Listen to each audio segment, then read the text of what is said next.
Penjabat Bupati Aceh Jaya Dr. Nurdin Esos MSI bersama sejumlah kepala SKPK menyempatkan diri mengunjungi Taman Bacaan Masyarakat Anik Jaya dalam rangka memperingati Hari Anak Nasional tahun 2022.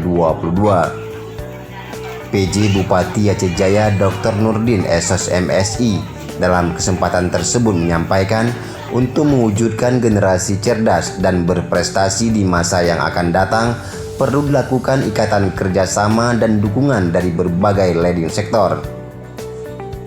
Menurut Nurdin, untuk mewujudkan anak-anak Aceh Jaya yang berprestasi dan jadi juara, maka nanti diperlukan kerjasama Dinas Pendidikan, Dinas Perpustakaan, SKB, Pendidikan Kesetaraan, Perlindungan Anak, dan semua stakeholder terkait untuk kemajuan kita bersama.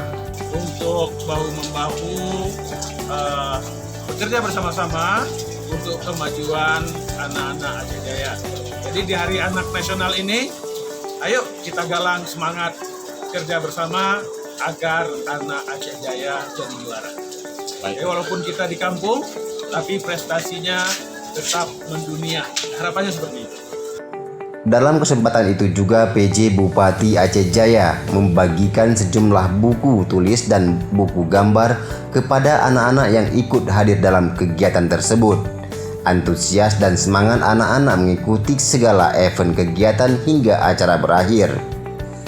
Kegiatan tersebut bertujuan untuk menumbuhkan semangat minat baca anak-anak dan kecintaan anak-anak terhadap buku. Dalam kegiatan tersebut turut dihadiri PJ Bupati Aceh Jaya Dr. Nurdin beserta istri, Camat Pangam Mawardi, Kecik Gampung Gunung Melinteng, Kecik Gampung Gunung Buluh beserta seluruh aparatur desa.